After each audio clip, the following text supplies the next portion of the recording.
আসসালামু আলাইকুম। আজকে আপনাদের মাঝে শেয়ার করব হাইনিক কলার ও পাইপিং সহ কামিজ কাটিং কিভাবে আমরা করব এবং সঙ্গে একটা টিপস আছে আপনাদের কাটিংয়ে দেখাবো। আমি এখানে পাইপিংয়ের জন্য হাফ গজ পরিমাণে কাপড় নিয়ে নিলাম এবং বডির জন্য 3 গজ পরিমাণে কাপড় আতা সহ নিয়ে নিলাম। আমার কামিজের ঝুল আছে 44 ইঞ্চি এবং এভাবে কাপড়টাকে খুলে 44 ইঞ্চির সঙ্গে 1 থেকে 1.5 ইঞ্চি পরিমাণে কাপড় আমি এক পাটে ভাঁজ দিয়ে এভাবে নিয়ে নেব। 44-এর সঙ্গে 1 থেকে 1.5 ইঞ্চি কাপড় বেশি এভাবে নিয়ে সম্পূর্ণ আমি ডাবল ভাঁজ দিয়ে 4 ভাঁজে ভাঁজ দিয়ে নিলাম। এভাবে সম্পূর্ণ হাত দিয়ে সমান করে নিলাম। আবার একটু ফিতা দিয়ে মেপে দেখে নিলাম যে আমার কাপড়ের ঝুল ঠিক আছে কিনা। এভাবে দেখে নিয়ে আমি হাতার কাপড়টাকে আলাদা করে রেখে এভাবে সম্পূর্ণ 4 ভাঁজে ভাঁজ দিয়ে বন্ধ পাশ আমার দিকে রেখে খোলা পাশ আমার সামনের দিকে রেখে এভাবে হাত দিয়ে সমান করে নিলাম এবং আমি উপরে কাঁধের ওখান থেকে 1/2 ইঞ্চি পরিমাণ কাপড় বেশি নিয়ে সেলাইয়ের জন্য পরে মার্কিং করে নেব।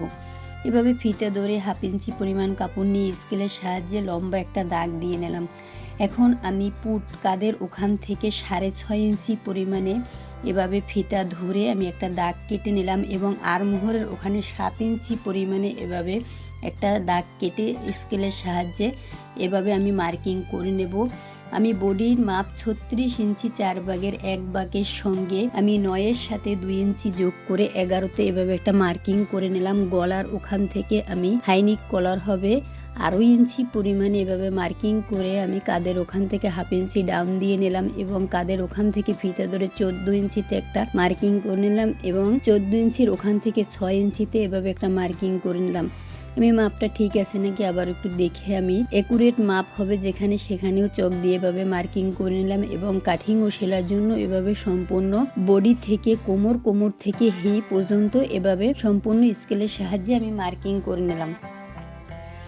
এখন আমি একটা টিপসের কথা বলেছি, কাঁধের ওখান থেকে 1 ইঞ্চি পরিমাণ দূরে দেখেন খেয়াল করে 1 ইঞ্চি পরিমাণ দূরে ফিতা ধরে আমি 9 ইঞ্চিতে একটা দাগ কেটে নিলাম। টিপসটা হলো টিকিন দেওয়া জামা।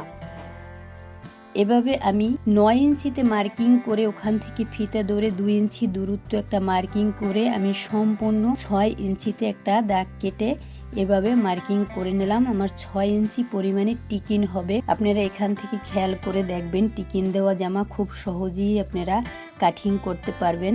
এভাবে আরমোহরের ওখানে আমি সম্পূর্ণ মার্কিং করে নিলাম এবং আমি হিপের ওখান থেকে স্কেল দিয়ে এভাবে সম্পূর্ণ রাউন্ড শেপটা করে নিলাম। আমাদের সাইডটা যাতে একুরেট হয়, ভাঙ্গিয়া যে সেলাইটা দেব সেই সেলাইটার মাপটা যাতে একুরেট হয় এবং আমি কাটিং ও সেলাইয়ের ওখান থেকে 2টা মার্কিং করে নিলাম দাগ দিয়ে। এভাবে নিচ থেকে ঝুলে না পড়ে কানা আমি 1 ইঞ্চি পরিমাণে নিচ থেকে আমি রাউন্ড শেপ করে নিলাম। বাস এভাবে সম্পূর্ণ আমি কাটিংয়ের রাউন্ড শেপের ওখান থেকে সম্পূর্ণ আরমোহরের ওখান থেকে সাইড থেকে সম্পূর্ণ আমি মার্কিংয়ের ওখান থেকে কাপড়টা কেটে নিলাম। এখন আমি চিহ্ন দিয়ে নিলাম সেলাই সুবিধার জন্য কোমর ও হিপে সব সম্পূর্ণ চিহ্ন দিয়ে নিয়ে আমি সম্পূর্ণ কিন্তু কাপড়টা আমি ঘেরে নিয়ে নিছি। এটা টিকিন দেওয়া জামা, আপনাদের সেলাইও দেখাবো এবং জামা তৈরির শেষেও দেখাবার চেষ্টা করব ভিডিওটা এবং আপনারা খেয়াল করে দেখেন। এভাবে আমি কাঁধের ওখান থেকে 9 ইঞ্চি দূরে একটা ফিতা ধরে 2 ইঞ্চি বাদ দিয়ে এভাবে 6 ইঞ্চিতে একটা টিকিনের জন্য মার্কিং করে নিলাম। এই টিকিন কিন্তু সামনে 2টা টিকিন হবে আমাদের এবং পিছনে 2টা টিকিন হবে, সেলাইতে দেখাবো। এবং আমি হাত আর কাপড়টা এভাবে রেখে লম্বাভাবে মাপ দিয়ে দেখে নিলাম আমার হাতা ঠিক আছে নাকি। 1/2 ইঞ্চিতে এভাবে একটা চক দিয়ে মার্কিং করে দাগ দিয়ে মার্কিং করে নিলাম এবং হাতার মুখের ওখানেও এভাবে দাগ দিয়ে সম্পূর্ণ রাউন্ড শেপ করে নিলাম। আমি 3 ইঞ্চি পরিমাণে ডাউন দিয়ে বগলের ওখান থেকে রাউন্ড করে নিয়ে আমি সম্পূর্ণ হাতা কাটিং করে নেব। এভাবে সম্পূর্ণ ঘুরিয়ে খুব সহজ, আপনারা ভিডিওটা খেয়াল করে দেখবেন, আশা করি ইনশাল্লাহ পারবেনই। বাস এভাবে সম্পূর্ণ আমার হাতা কাটিং হয়ে গেছে। এখন আমি হাইনিক কলারের কাপড় কতটুকু পরিমাণে নেব এভাবে আমি এইখান থেকে খেয়াল করে দেখবেন 2টা পার্ট আলাদা করে নিলাম এবং এভাবে চওড়ায় আমি 2 ইঞ্চি পরিমাণে নিলাম এবং লম্বায় কিন্তু আমি 3.5 ইঞ্চি পরিমাণে কাপড়টা নিয়ে নিছি। কাপড়টা কিন্তু আমার কাঁধের ওখান থেকে জয়েন্ট হবে, আপনাদের দেখাবো।